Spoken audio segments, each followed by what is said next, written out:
Swiss Army Man is a movie directed by some people known only as the Daniels. Apparently these guys are music video directors. They directed music videos like Turned Down for What?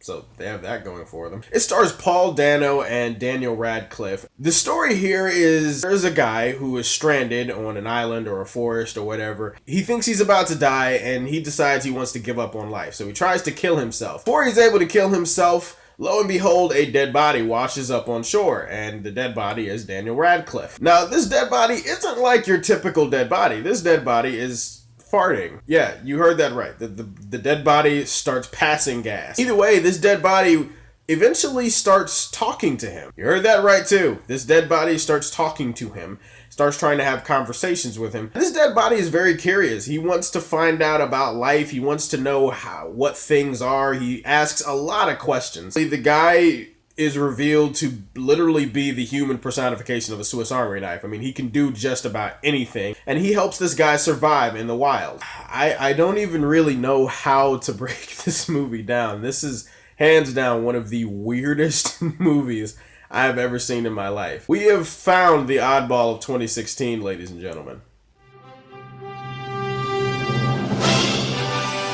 Any word in the dictionary that describes something that's weird, odd, strange, original, imaginative, creative, that's pretty much what this movie is in a nutshell. I don't think I've ever seen a movie like this in my life, is what I'm saying. Paul Dano, he gives such a great performance. I've seen him in a lot of shit over the years, and I know he's a good actor. I saw him in Prisoners, where he was pretty much getting his ass beat for the entire movie by Wolverine. He takes it to another level in this movie. I mean, his character is so sympathetic. As the corpse is asking him questions throughout the movie, you start to figure out more and more stuff about Paul Dano. And Paul Dano just brings such a great level of humanity to this film. He brings such a levity, and he brings such a realness. Despite the fact that this movie feels more like a fantasy than a real movie, except it takes place in real life. I don't know. It's hard to explain. Daniel Radcliffe, by the way, is fart-tastic in this movie. I'm just kidding. He gave a really good performance too. In fact, this might be the best performance I've ever seen from Daniel Radcliffe. He is so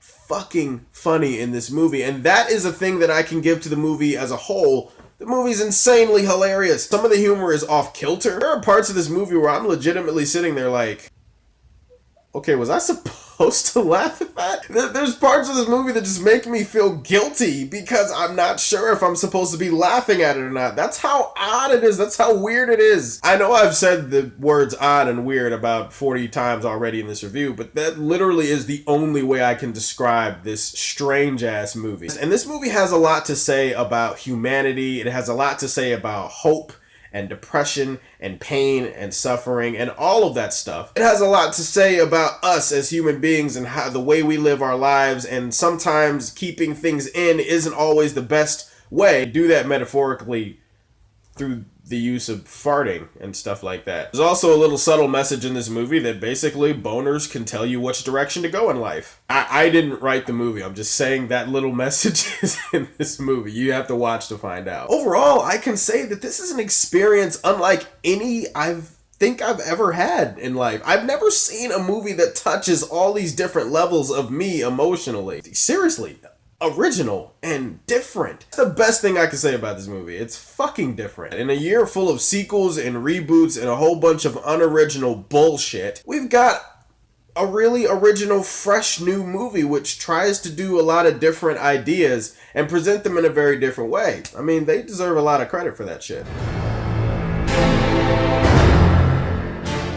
My only real negative with this movie is the ending. The literal ending of the movie, like the literal last 20 minutes or so of the film, I don't think they nailed it the way that they wanted to. I think it was a little bit of a misfire. They kind of go for a little bit of over-the-top sentiment. A lot of moving parts at the end of the movie. I can't spoil it. God knows I want to. Suffice it to say that I just didn't really like the way the film wrapped up. Having said that, guys, this movie's fucking awesome. It's a movie that came out a few months ago. I didn't get a chance to see it while it was in limited release in theaters. I finally got around to seeing it, and I was blown away by how impressed I was and by how much I laughed during this shit. it. It has terrific performances. It has great directing. It has a great soundtrack too. It has a lot of deep things to say about life and the way we live it. It's a really funny movie. Guys, I loved this movie, and I'm going to give this movie a Superman Prime rating because that's how awesome it was.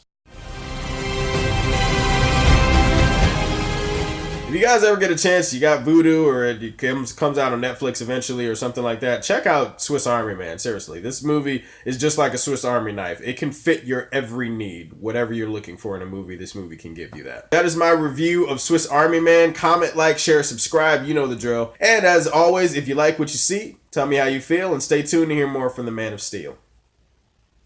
Peace.